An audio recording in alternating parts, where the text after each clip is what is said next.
Eh, en este ejercicio era un objeto, bueno, una partícula de masa m, partía del reposo desde un punto a cierta altura y para el cual la cuerda formaba una cuerda de longitud L, formaba un ángulo θ con respecto a la vertical. Nos pedían calcular la rapidez en el punto más bajo, que se entiende es cuando la cuerda está completamente vertical.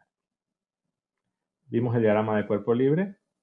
Hay dos fuerzas, la tensión y el peso. El movimiento del objeto es dentro de un círculo contenido en un plano vertical, bueno, en la circunferencia del círculo en un plano vertical. Hay dos fuerzas, la tensión y el peso, pero vimos que a lo largo del movimiento en esa trayectoria circular, la tensión que resaltamos del parcial anterior, que es una fuerza variable que dependía de ese ángulo θ, es la tensión, al ser variable, pues tenemos que calcular el trabajo como una integral, pero se da la casualidad que por el tipo de trayectoria y por la dirección de la fuerza, aun cuando es variable, la fuerza es siempre perpendicular al diferencial de posición de la trayectoria. En ese sentido, tenemos que, al ser perpendiculares, la integral para calcular el trabajo está definida como un producto punto de esos dos vectores, pero como son perpendiculares, el trabajo de la tensión es cero. Y decíamos que en este caso, a diferencia de otros problemas donde hemos visto que la tensión efectúa trabajo, pero al considerar todos los objetos que están interactuando como parte del sistema, el trabajo de la tensión se elimina, o de las tensiones, porque podríamos tener varias cuerdas, pero en este caso no.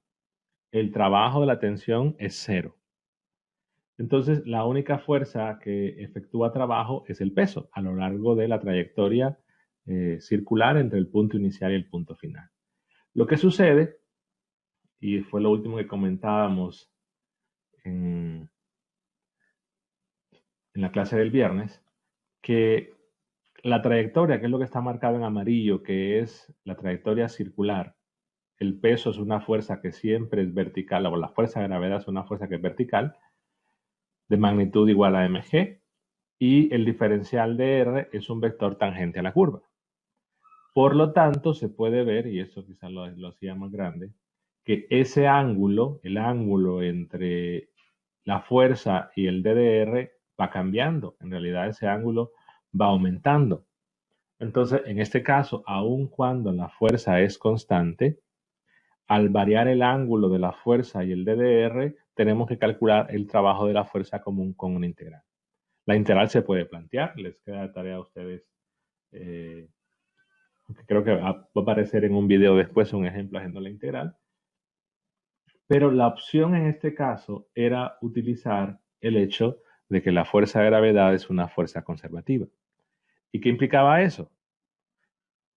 Quizás no tanto hablar de potencial, porque al hablar de potencial estamos hablando del otro enfoque o el otro método que es el teorema de conservación de la energía mecánica. Es decir, que usamos el hecho de que es una fuerza conservativa para utilizar la propiedad que nos dice que el trabajo de una fuerza conservativa es el mismo para cualquier trayectoria que va del punto inicial al punto final. O sea, cualquier camino, por cualquier camino que se moviese el objeto y yo calculo el trabajo de esa fuerza, el resultado tiene que ser el mismo. Entonces, lo que se presenta es decir, la trayectoria circular, al variar el ángulo, tendríamos que calcular el trabajo por ese camino específicamente con una integral. Pero la idea es, imaginemos que la partícula se mueve por otro camino.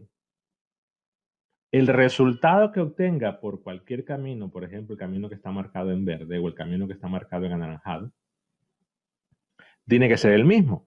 Entonces, ¿qué hago? No es que el objeto se va a mover, es que yo supongo que si se moviese por un camino que sea más fácil de calcular el trabajo, ya tengo el resultado en el camino más complicado. O sea que busco un camino alterno para calcular el trabajo.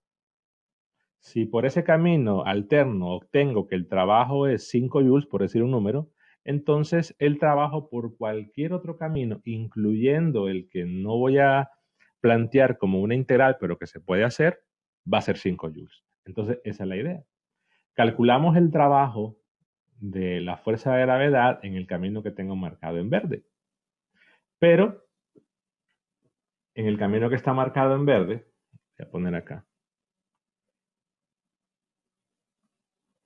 el trabajo del peso, la fuerza de gravedad, es el trabajo del peso, por así decirlo, en la trayectoria que es horizontal, me refiero a esta de acá, más el trabajo del peso en la trayectoria que es vertical. ¿Y puede haber otro camino que pueda tomar a él? Sí, de repente alguien puede optar por un camino en línea recta, calcular el trabajo cuando si se movería en línea recta, el resultado tiene que ser el mismo, pero considero que este camino, primero horizontal y luego vertical, va a ser el más simple. Entonces, ese camino, que le he llamado C2, tiene dos partes. Le vamos a llamar a esta C2.1 y a esta C2.2.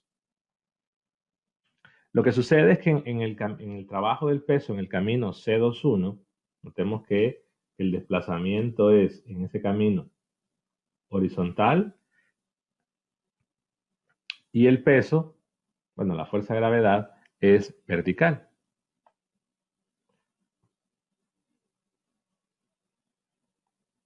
Entonces, claro, ahí el ángulo entre el desplazamiento, entre el vector desplazamiento y la fuerza que es constante no cambia, entonces puedo concluir directamente que es cero, puesto que en el camino C2.1 la fuerza constante es siempre perpendicular al desplazamiento. En cambio, en el camino C2.2 tengo un desplazamiento que es vertical hacia abajo y la fuerza de gravedad que también va hacia abajo. Entonces, la fuerza es constante y la fuerza va en la misma dirección que el desplazamiento en el camino C2.2. Por lo tanto, el trabajo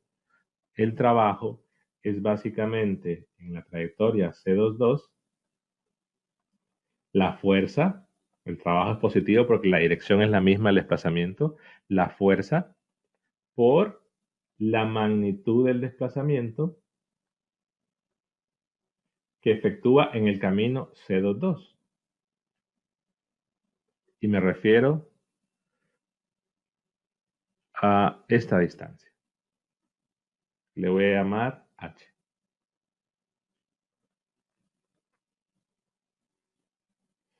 Entonces, la magnitud del desplazamiento, pero en el camino C2.2.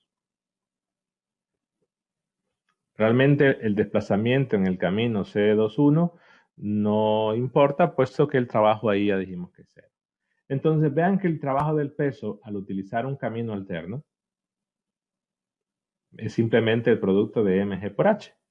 Quiere decir que el trabajo de la fuerza de gravedad o del peso por cualquier camino que conecta entre el punto inicial hasta el punto final va a ser siempre igual a mg por h.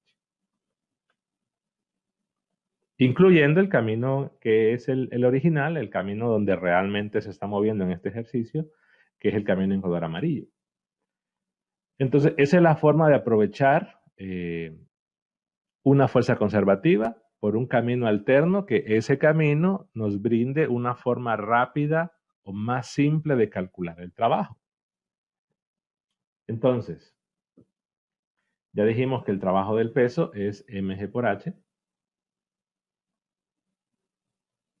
igual a 1/2 de la masa, rapidez final al cuadrado, rapidez inicial al cuadrado. Ok, pero nos hace falta h porque el problema, recordemos que menciona que hay una cuerda de longitud L, teta, masa, no da una variable h, entonces la variable h se debe expresar en términos de la información que del ejercicio. Lo voy a hacer por acá. Recordemos entonces que h es el desplazamiento vertical entre el punto inicial y el punto final.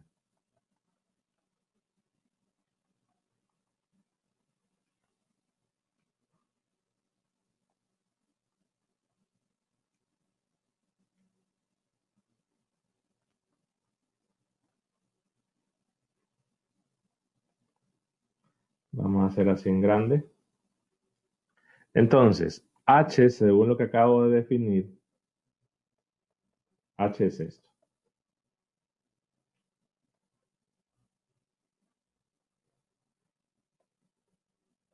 Porque recordemos que era el desplazamiento vertical de la magnitud del desplazamiento en C22. Entonces, es esto, la altura que hay, digamos, entre el punto inicial y el punto final. Claro, recordemos que h, cuando lo defino acá, es la magnitud del desplazamiento, o sea que h es una cantidad positiva. Ok, entonces h debe ser expresada en función de L, y para eso utilizamos un poco de, de trigonometría y geometría. La situación es que la longitud de la cuerda, que es el radio del círculo en este caso, esta es la longitud de la cuerda, esto es L, y todo esto es L, aunque la imagen no aparezca. Todo esto es L. Entonces lo marco acá.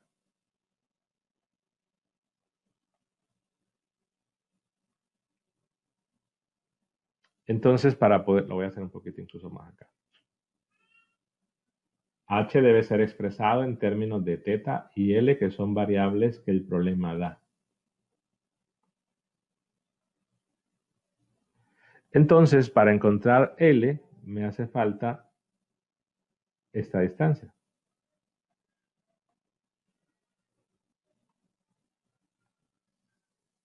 Evidentemente L es la suma de esa distancia, que todavía no he dicho cuánto es, más h, y de ahí puedo despejar h. O h simplemente es L menos esa distancia que tengo marcada en color rojo. La situación es que como aquí tengo un ángulo θ,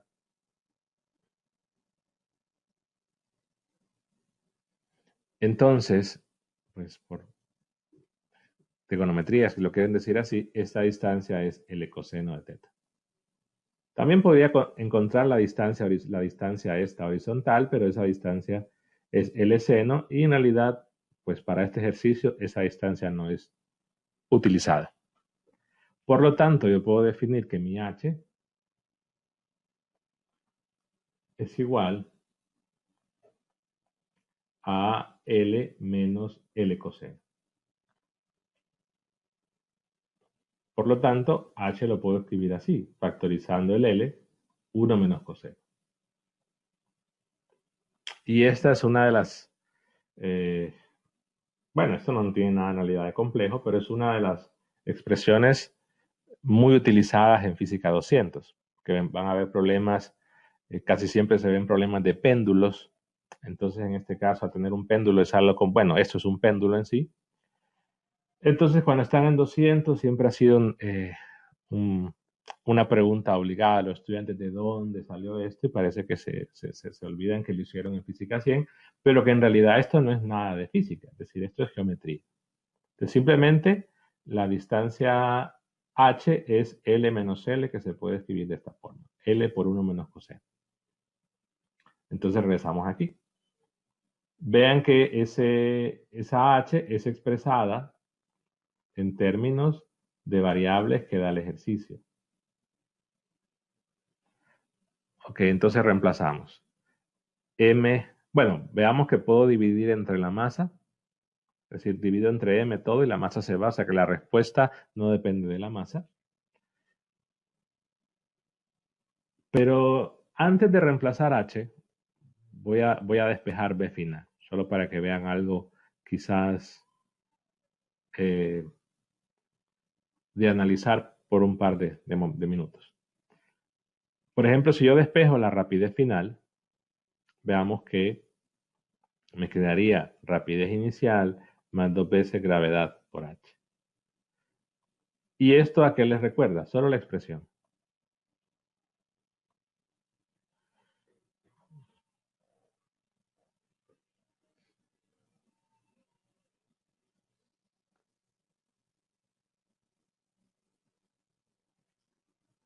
No les recuerda nada. Hicieron examen de eso el sábado. Ah, cinemática. La caída libre se parece por la gravedad. Exacto. O sea que podemos decir, por ejemplo, si ustedes consideran un objeto que está a una altura h desde cierto punto y que ese objeto parte del reposo, y ustedes calculan cuál es la rapidez que tiene acá, aunque en caída libre la rapidez es evidentemente vertical, aquí la rapidez, pues el vector velocidad es evidentemente horizontal en el punto más bajo, en realidad es la misma rapidez. O sea que si ustedes sueltan un objeto desde cierta altura o sueltan el objeto pero moviéndose en un péndulo, al llegar a ese punto más bajo o al llegar a esa altura h, eh, la rapidez es la misma. Esta situación no es casualidad, en realidad se puede ver después que es una consecuencia de que no tenemos ningún tipo de pérdida de energía. Ahora, evidentemente en la cinemática aparece un signo negativo, pero eso sale de que toman la referencia, qué sé yo, en cualquier punto, y lo que les queda es que al hacer la resta de y final menos y inicial les queda negativo. Por eso que al final de cuentas aparece más, pero en realidad es lo mismo. No estoy diciendo que sean movimientos iguales, evidentemente no lo son, los vectores velocidad son completamente diferentes, pero la consideración en términos de energía es que esa rapidez es igual, puesto que no hay ningún tipo de pérdida de energía. Entonces, regresando acá, si ya reemplazo en términos de lo que el problema nos da, el problema dice que parte del reposo. Entonces, esto es 0.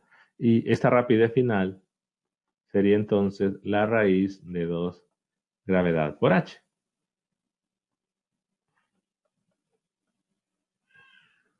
Claro, reemplazo lo que vale h, ¿no? Que sería 2 gravedad L 1 menos coseno de teta. Y tengo la expresión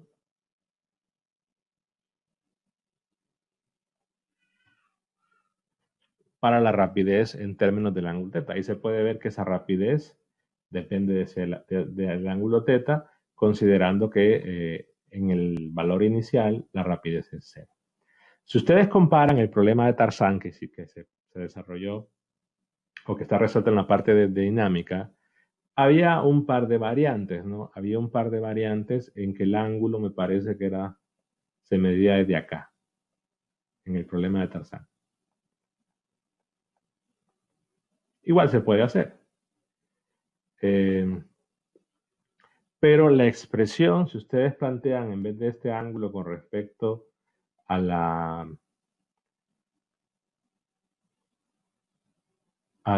vertical, el ángulo con respecto a la horizontal, lo único que les cambiaría en realidad sería una expresión como esta. Pero en la parte de análisis, esa h no cambia, lo que va a cambiar es h que quedaría en función de un ángulo diferente, ya este de acá.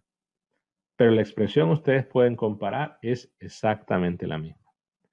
Entonces, si ven ese problema que hubo que plantear sumatoria de fuerzas radiales, hubo que plantear sumatoria de fuerzas tangenciales, luego hubo que integrar la aceleración tangencial para obtener una expresión en términos de la rapidez. Al final de cuentas se hizo un montón de cosas, se combinó cinemática y dinámica para poder resolverlo, pero vean que en términos de energía es un problema de 3 líneas. Porque esta, al final de cuentas, es la que solo la puse por comparar lo de caída libre. Pero es un problema de 3 líneas. Todo aquello que se hizo en el problema de Tarzán, que está en el video, que 8 personas lo vieron, vean que ahora está resuelto en 3 líneas. Entonces quiero que vean esa gran ventaja que tienen los métodos energéticos. Son problemas normalmente cortos en cuanto a cantidad de pasos de procedimiento, pero las consideraciones de si este trabajo es cero, si el trabajo es positivo, si el trabajo hay que hacerlo por una integral, si puedo usar otra opción. Son parte de la teoría que deben manejar antes de empezar a hacer ejercicio. Al final de cuentas, eso es lo más importante en este parcial. Es decir, no, creo que no hay parcial donde la teoría sea más importante que la parte práctica, porque al final de cuentas en la teoría ni siquiera van a poder plantear sus ecuaciones o van a poder reducir. Entonces aquí no hay forma de que se pongan a hacer un ejercicio sin tan siquiera haber leído la teoría o haber visto los recursos o las presentaciones o el libro. Entonces, esa es la parte complicada. ¿Preguntas hasta ahí?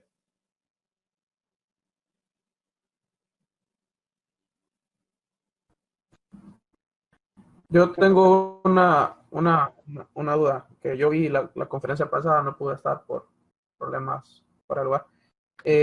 Quería saber porque había mencionado el problema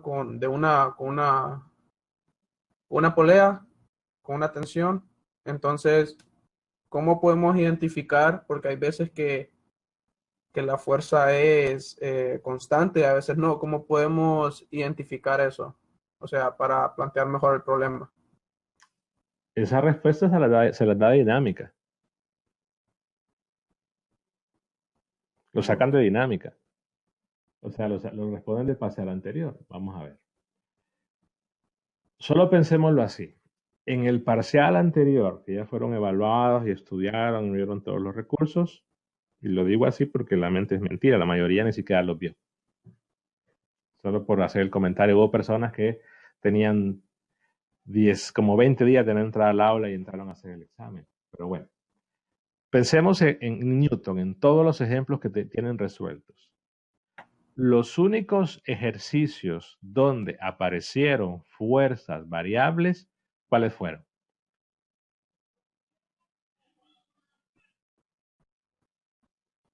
Cuando hay una fuerza aplicada y la tensión. ¿Pero en qué caso? En el caso en que hay, eh, por ejemplo, cuando yo jalo un objeto con una cuerda y hay una fuerza en el otro lado contrarrestándola, siempre va a ser la misma fuerza. ¿Pero qué entiende usted por variable? Que cambia. Y si dicen hay una fuerza aplicada de 100 newton a un ángulo tal, bueno, podría suceder, ¿no? Podría pasar que tengan un problema de una fuerza variable, pero el problema lo va a decir de qué forma cambia. ¿Cuál podría ser un ejemplo? Vaya, imaginen que tengan una polea, que tienen una cuerda, así. Entonces, evidentemente, si ustedes están tirando de este lado y el objeto, imaginemos que no se levanta, pero que es arrastrado, entonces a medida se va acercando, vean que el ángulo de la cuerda cambia, ¿cierto? A medida se está moviendo, ese ángulo, por el tipo de conexión, tendría que la tensión, quizás la magnitud de la tensión es constante, pero su ángulo, su dirección cambia, por lo tanto sería variable. Pero es decir, es un caso bastante rebuscado. En realidad, de entre todos los ejemplos que hicimos, los únicos problemas donde apareció una fuerza variable fueron los problemas donde había movimiento circular.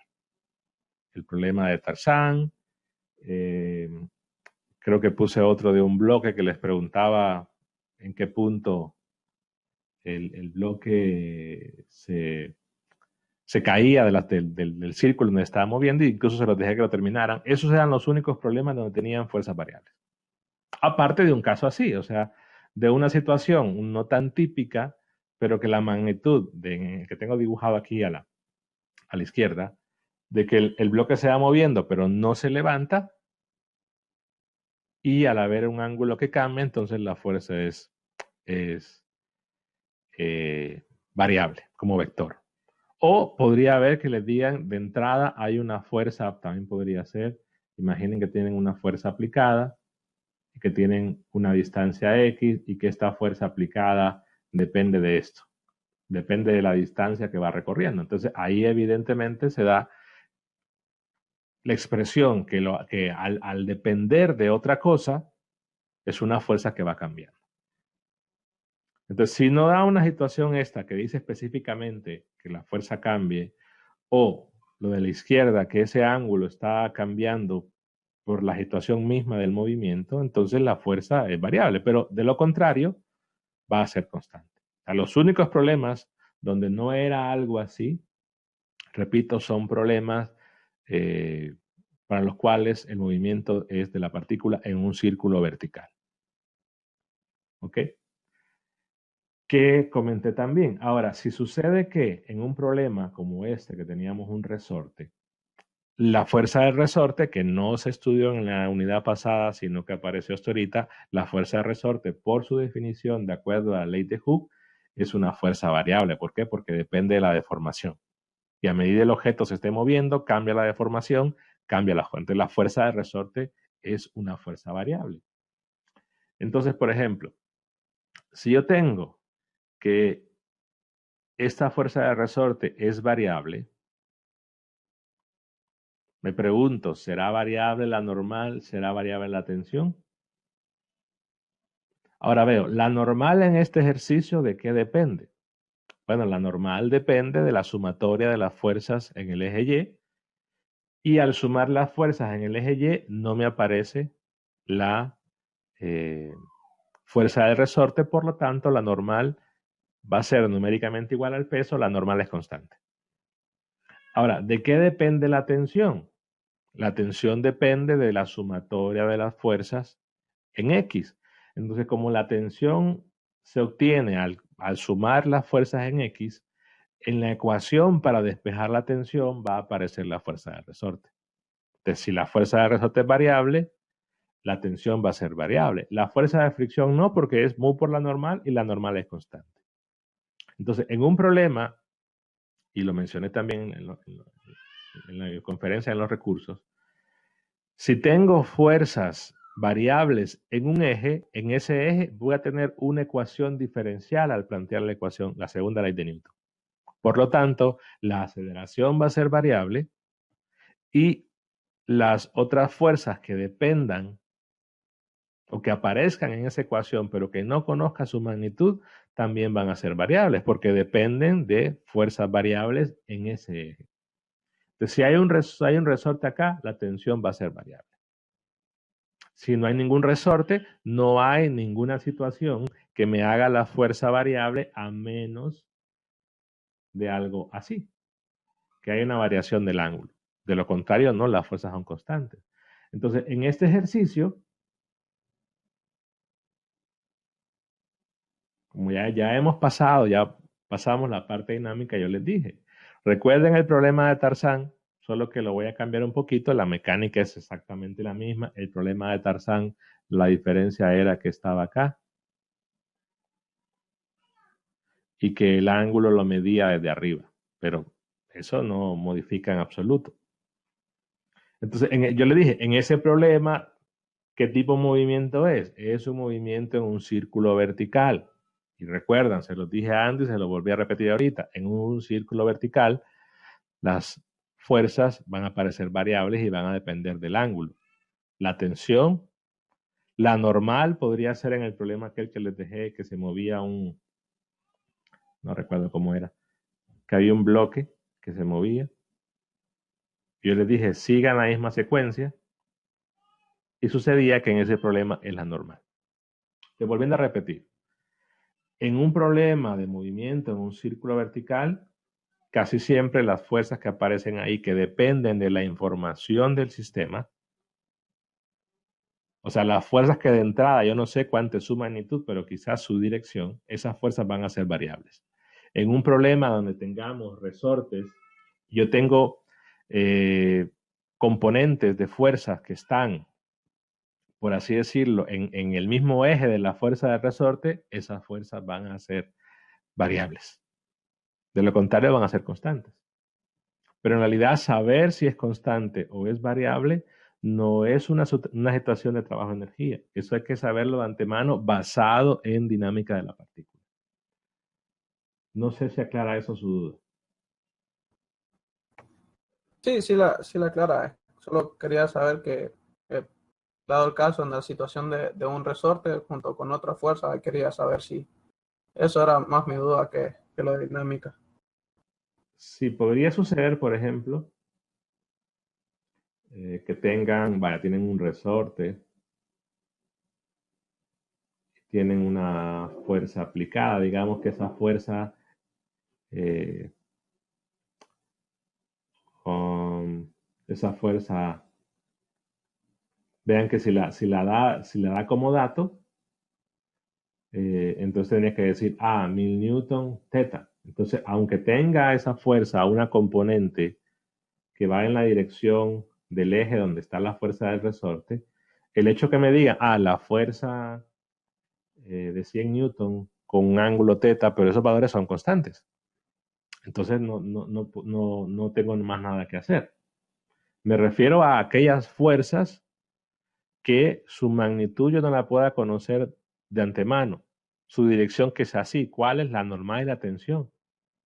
¿Por qué? Porque la normal y la tensión, su dirección sabemos cuál es. Hay que ver si la dirección cambia.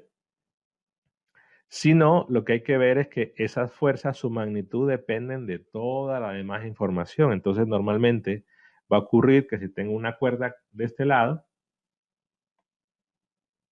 y tengo un resorte de este lado, bueno, esta fuerza va a ser variable si se está moviendo. Si está en equilibrio, ahí quizás no. Porque si está en equilibrio es porque el resorte está deformado, pero a una posición que no cambia, fija. Se estiró 5 centímetros y se quedó ahí, por ejemplo. Entonces, en ese caso, la tensión de la cuerda no sería variable, sería constante. Pero al final de cuentas, es toda una dependencia de dinámica, no tanto de cinemática. Bueno, ¿más preguntas? Entonces aquí la respuesta se da en variable. Yo creo que a lo largo de todos los recursos de las 3 primeras secciones he procurado trabajar lo más que se puede en variable. Y eso es algo que tienen que aprender a hacerlo porque en clases posteriores, particularmente en 200, quizás en otras clases de otros departamentos, pero hablo del departamento de física, en 200 es bastante común trabajar en variables. Más bien, rara vez se trabaja al menos en la primera unidad se trabaja con números, solo con variables. Bueno, veamos otro ejemplo. Imaginemos que tengo una fuerza. En este caso voy a dar la expresión.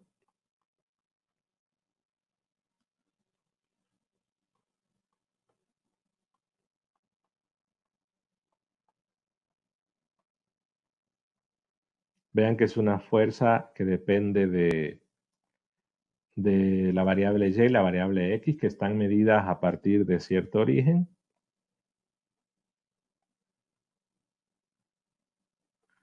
Y digamos que hay un objeto, una partícula que se mueve en una trayectoria, que es una parábola. Desde el origen hasta el punto de la parábola para el cual x es igual a 2. ¿Cómo así? Imaginemos que tenemos una vista desde arriba.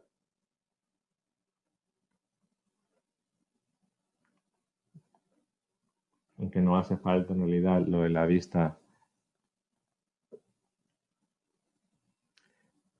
Pero que hay un objeto, una partícula, digamos, de masa m, que esa partícula, solo para hacerlo más grande, esa partícula, qué sé yo, puede tener una fuerza normal, puede haber el peso, va a estar nuestra fuerza F, que es una fuerza variable, pero que esa fuerza F tiene únicamente dos componentes. podría haber fricción. En realidad, pueden haber otro montón de fuerzas actuando, pero en realidad lo que quiero que vean es que se va moviendo una caja. No estoy diciendo que la fuerza F lo mueva. Lo que estoy solicitando es calcular el trabajo únicamente de esa fuerza F.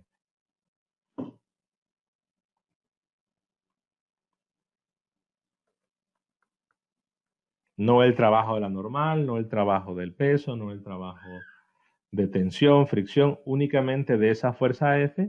Entonces, no requiero, en realidad, si solo me piden eso, conocer qué otras fuerzas están actuando. Me pueden decir sobre una partícula de masa 2 kilogramos actúa esta fuerza y otras más. Calcule el trabajo de F, pero la masa es irrelevante para la pregunta que me están haciendo. Entonces, en este caso es una fuerza variable porque las componentes dependen de la variable y y la variable x, que son la distancia a partir del origen que se da, y que el objeto se mueve por una curva específica. Bien podría ser en línea recta, bien podría ser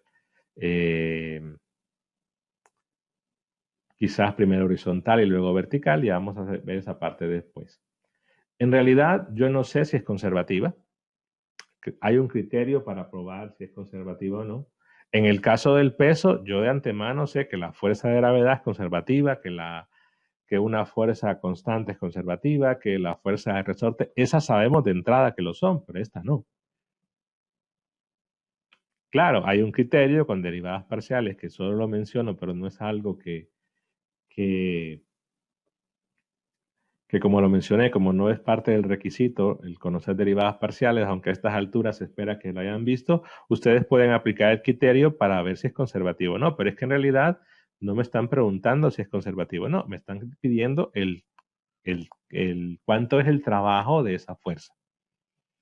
Lo digo porque ya hemos hecho, bueno, se han hecho preguntas de este estilo en el examen y lo que hacen es ver si es conservativo o no y no responden lo que se les está preguntando. Entonces, la situación es que recuerden que el trabajo de una fuerza en general se puede plantear de esta manera. F punto de dr, que la posición en en coordenadas cartesianas es x en y más y en j más z en k. Bueno, como aquí estamos, que veamos que nuestro movimiento es bidimensional, no tiene sentido hablar de una K, aunque de repente haya fuerzas que estén en la dirección de Z, pero no hace falta. El diferencial de línea, perdón, el diferencial de R, también llamado diferencial de línea, o desplazamiento diferencial, o desplazamiento infinitesimal, es simplemente d de x más d de y. Por lo que el planteamiento de la integral para el trabajo, esto estaba ya definido en la teoría, es la componente x, componente no derivada, debo resaltar esa diferencia, pero quizás algunos usan para derivada parcial usan esa notación, pero aquí me refiero a la componente x más la componente y de y. Y esto es lo que se conoce como una integral de línea en general.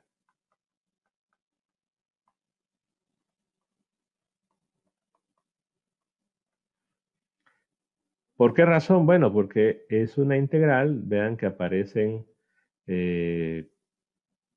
los diferenciales de x y de y, aparecen dos diferenciales, no es una integral doble, pero en realidad se llama de línea porque para calcular esta expresión, lo que hago es evaluar el valor de f y el valor del diferencial de r, ese producto punto en cada punto de la curva. O sea que por eso es que se llama de línea, porque se hace la evaluación de ese producto punto en cada punto de esa curva. Entonces, si yo reemplazo, veamos que tengo la componente X de mi fuerza, que es esta, y tengo la componente Y, que es esta de acá.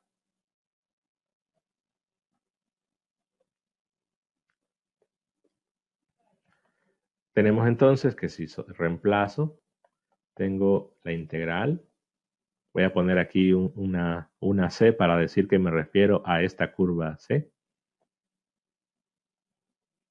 La componente X es 2y de dx más la componente Y es 3xy cuadrado. O sea que aquí lo único que estoy haciendo es reemplazar lo que vale la componente Y y lo que vale la componente X. Entonces la integral de línea se llama así porque se evalúa ese producto en cada punto de la curva. Ahora, ¿cómo resolverla? Porque no es una integral doble, sino es una integral simple en la que aparecen dos diferenciales.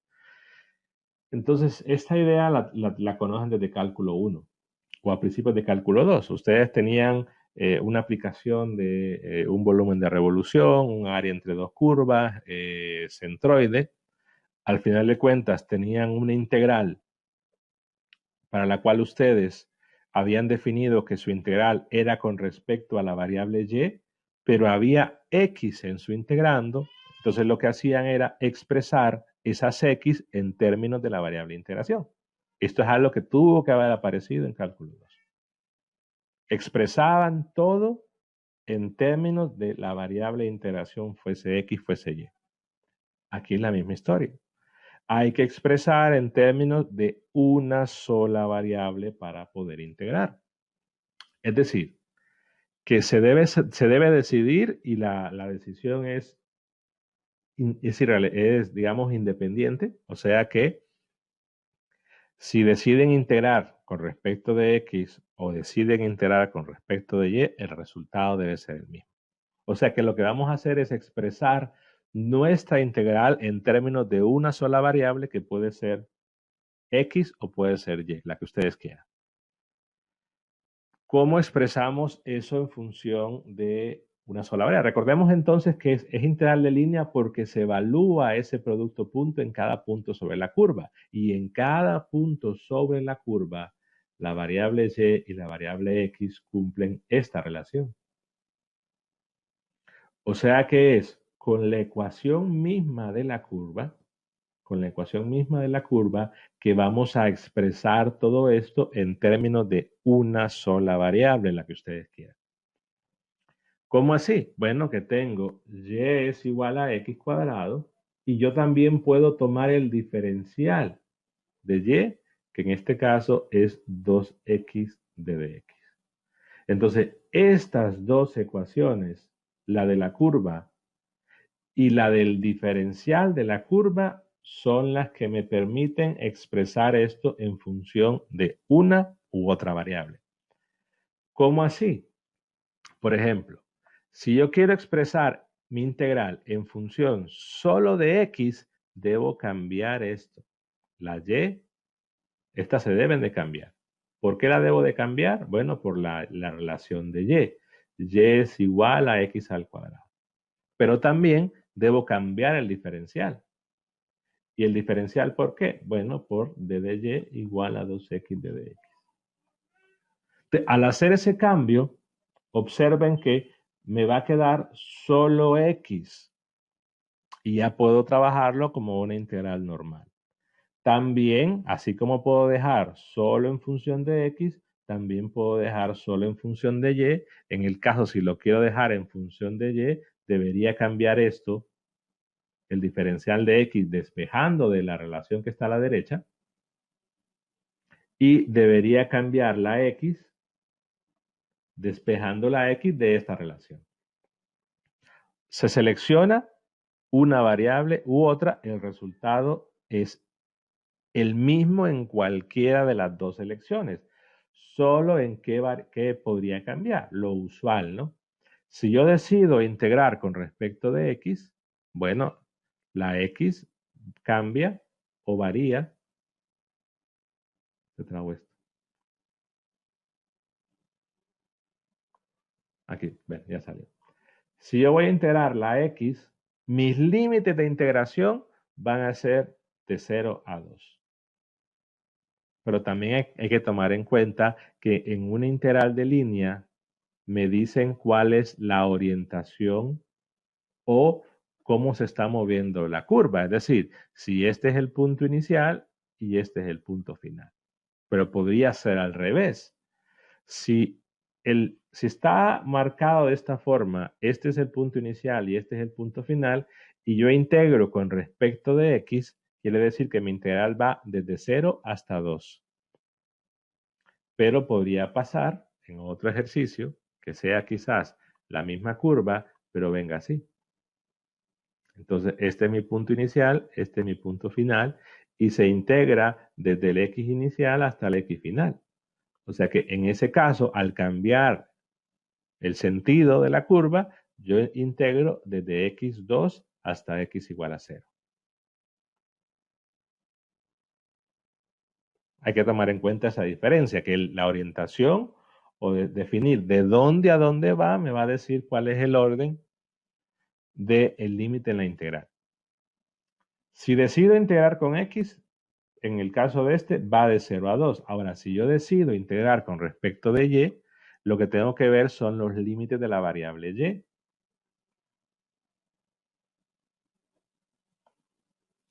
Y en ese caso, ¿de dónde a dónde iría en y? La pregunta es para ustedes. Uno es evidente, y igual a 0. De 0 a 4. Exacto, aunque no me lo dicen cuánto es el valor de y, solo tengo que recordar el concepto de evaluar en una función, reemplazo x igual a 2 y obtengo que es de 0 a 4. Sí, igual que antes, ¿no?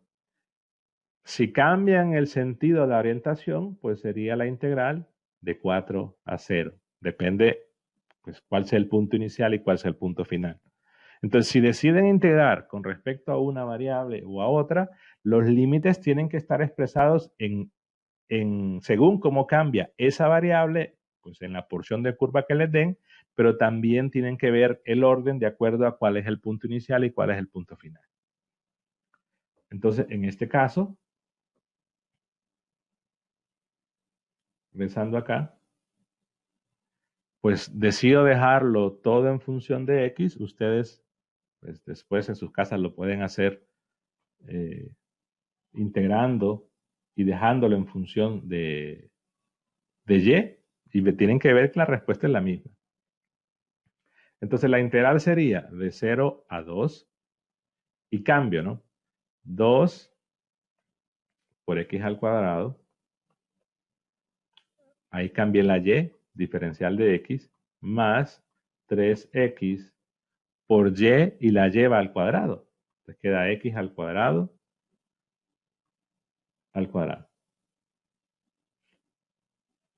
por el diferencial de y, que es 2x de dx.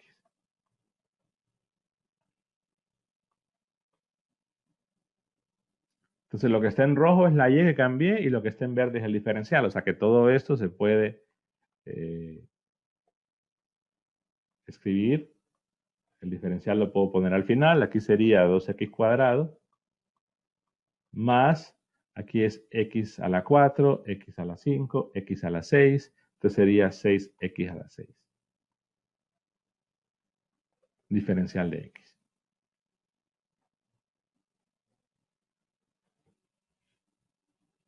Hacen la integral. Aquí sería 2/3 de x a la 3 más 6/7 de x a la 7 evaluada de 0 a 2. Y eso, pues es 2/3 de 2 al cubo más 6/7 de 2 a la 7. Menos 0, pero no lo voy a poner el 0. Eso da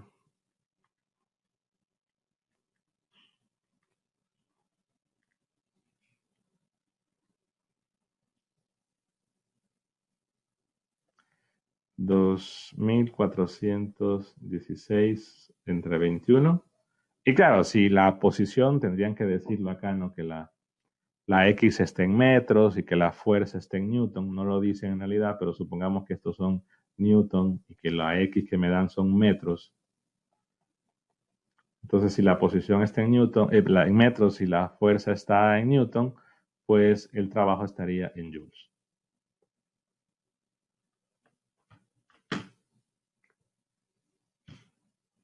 Preguntas hasta ahí.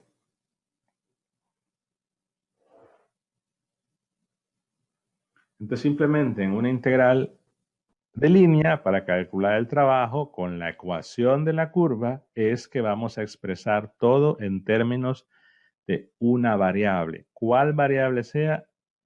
Pues en realidad no importa. Puede ser X, puede ser Y. Normalmente buscamos la que sea más fácil de despejar. Pero si usan la otra, deben llegar a la misma respuesta tomando en cuenta que los límites de la integral pues van a ser diferentes. ¿Preguntas? Bueno, la situación es que a ustedes les van a quedar dos cosas por hacer. Número uno, plantear el trabajo de la fuerza integrando ahora con respecto de Y. Y debe dar la misma respuesta. Número dos, es calcular el trabajo. Okay, bueno. Le vamos a llamar a la curva, le hemos llamado a la curva C. Calcular el trabajo de la fuerza F ahora por otra curva. Le vamos a llamar C1. Esa curva C1 es la que voy a marcar en morado.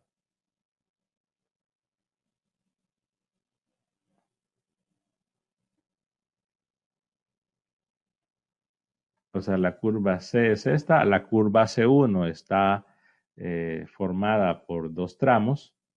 Un tramo completamente horizontal, un tramo completamente vertical. Y ahora van a calcular el trabajo de la fuerza F, pero por esa curva. Es una curva diferente. La situación y la pregunta que hago para ustedes es la siguiente. Si he calculado el trabajo sobre la curva C, que es la que está anaranjado, 2416 sobre 21. Si yo calculo el trabajo por la curva C1, que es la que tengo en morado, y no me da 2416 sobre 21, ¿qué puedo decir acerca de la fuerza? ¿Será conservativa o no será conservativa? Con ese resultado nada más. Si obtengo por la curva C1 un resultado diferente a 2416 sobre 21, puedo concluir si la fuerza es conservativa o que no es conservativa. ¿Qué dice? No es conservativa. Ok. Y si por la curva C1 obtengo el mismo resultado, 2416 sobre 21, puedo concluir que la fuerza es conservativa o que la fuerza no es conservativa.